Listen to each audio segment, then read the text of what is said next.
Welcome back guys. போன வீடியோவில் வந்து நான் உங்களுக்கு அந்த மீடியா கோரியை பற்றி எக்ஸ்பிளைன் பண்ணிட்டு இருந்தேன், ஏன் அது ஒர்க் ஆகலன்ட்டு. ஸோ அதை பற்றி பார்க்கலாம். ஸோ நான் அந்த மொபைல் வியூக்கு வரும்போது ஏன் ஒர்க் ஆகலைன்னா இதுதான் காரணம்.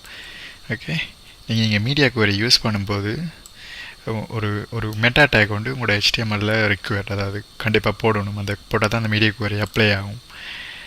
ஸோ அது என்ன மெட்டா டேக்னா, ஸோ மெட்டா அதில் வந்து நேம்ன்றது ஒன்று, அப்புறம் வந்து கான்டென்ட்னு ஒன்று இருக்குது. ஓகே, ஸோ நேம்ன்றதில் வந்து மெட்டா டேக் வந்து அது நீங்கள் SEO அந்த மாதிரி விஷயங்களுக்கு பயன்படுத்துவீங்க. ஸோ அதை பற்றி இதில் பேசுகிறது இது இந்த வீடியோ சீரீஸில் அது வந்து ஒரு அவுட் ஆஃப் ஸ்கோப்ன்றதால நான் அதை பற்றி இப்போதைக்கு உங்களுக்கு பேச விரும்பலை.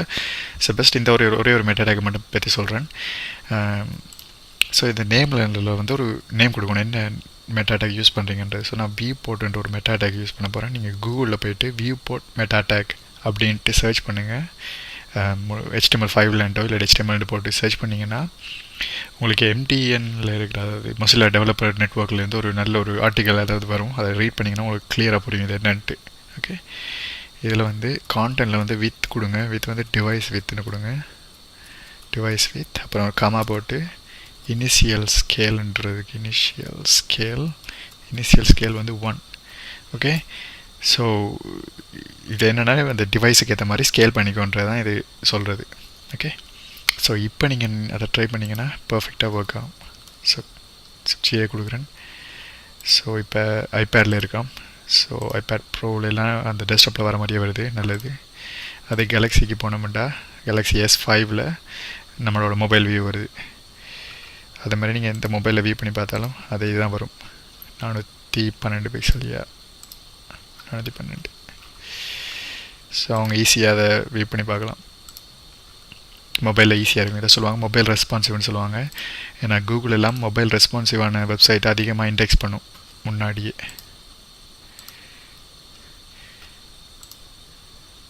ஓகே, ஸோ இதுதான் பேசிக்காக அந்த டேக் ஆட் பண்ணிங்கன்னா அது ஒர்க் ஆகும். ஓகே, எனக்கு அந்த மொபைல் வியூக்கு வரும்போது எனக்கு அந்த ஃபுட்டரில் இருக்குல்ல, ஃபுட்டரில் அந்த இது ஃபாண்ட் சைஸ் வந்து கொஞ்சம் பெருசாக இருக்க மாதிரி இருக்குது.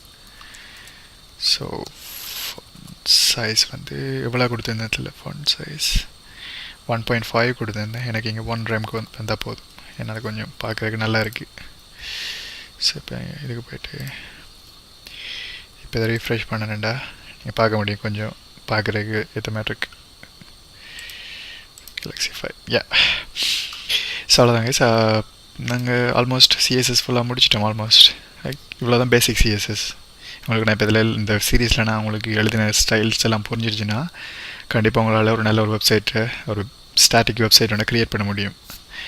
ஓகே, நாங்கள் அடுத்த இனி வந்து அபவுட் பேஜ் க்ரியேட் பண்ணணும், அப்புறம் காண்டாக்ட் பேஜ் க்ரியேட் பண்ணணும். அது ஒன்றும் பெரிய விஷயம் இல்லை, அதெல்லாம் சிம்பிள் தான். இந்த மெயின் பேஜ் தான் நமக்கு முக்கியம், அண்டர்ஸ்டாண்ட் பண்ணிக்க வேண்டியது. ஸோ நாங்கள் ஜாவாஸ்கிரிப்டை அபவுட் காண்டாக்டை பார்த்துட்டு அதுக்கப்புறம் ஜாவாஸ்கிரிப்டை பார்க்கலாம். இல்லாட்டி ஹோம் பேஜில் தான் ஜாவாஸ்கிரிப்ட் அப்ளை ஆக போகுது. ஏன்னாடா நாங்கள் இந்த இமேஜ்லாம் கிளிக் பண்ணும்போது நமக்கு அந்த இமேஜ் வந்து ஒரு இந்த பேஜ்லேயே ஒரு லைட் பாக்ஸ் மாதிரி, லைக் பெரிய இமேஜாக வரணும், வந்து வியூ பண்ணுற மாதிரி, லைக் தெரியாத ஸ்லைடர் பார்த்துருப்பீங்க, கிளிக் பண்ணால் பெருசாக வரும். அது மாதிரி ஜாவாஸ்கிரிப்டை பயன்படுத்தி பண்ணணும். ஸோ ஓகே,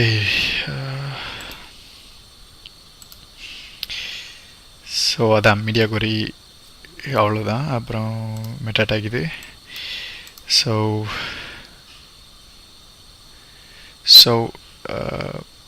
நெக்ஸ்ட் வீடியோவில் அபவுட் என் காண்டாக்டையும் க்ரியேட் பண்ணுறதை பார்க்கலாம். Okay, thank you.